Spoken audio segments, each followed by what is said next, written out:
गेल्या अनेक दिवसांपासून सुरू असलेल्या नाशिकच्या महायुतीचा तिढा अवघ्या काही वेळात संपणार असून नाशिकमधून खासदार हेमंत गोडसे यांना पुन्हा उमेदवारी मिळण्याची दाट शक्यता आहे।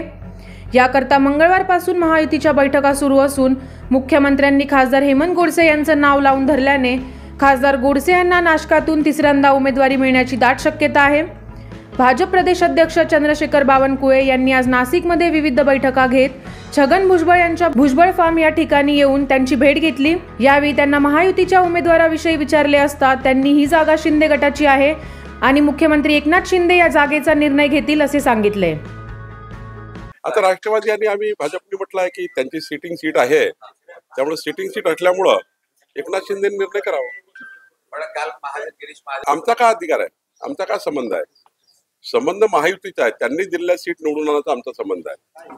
ती सीट 51% मतं घेऊन निवडून यावी एवढा संबंध आता आमचा भुजबळ साहेब राष्ट्रवादी भाजपाचा आहे, महायुतीचा आहे। शेवटी निर्णय एकनाथ शिंदेनी करायचा। खासदार हेमंत गोडसे यांनी याकरता चित्ररथ देखील बनवून ठेवला असून घाटनदेवी येथून शक्ती प्रदर्शन करत नाशिकमध्ये गुरुवारी महारॅली काढण्याचं देखील आयोजन करण्यात आले आहे। अवघ्या काही तासातच त्यांची उमेदवारी जाहीर होणार असल्याचे चित्र आहे। भाजपने देखील नाशिकचा हट्ट सोडला तर राष्ट्रवादीचे नेते छगन भुजबळ यांनी देखील जुना अनुभवी उमेदवार द्या असे संकेत दिले असल्याने खासदार हेमंत गोडसे यांची उमेदवारी निश्चित असल्याचे बोलले जात आहे।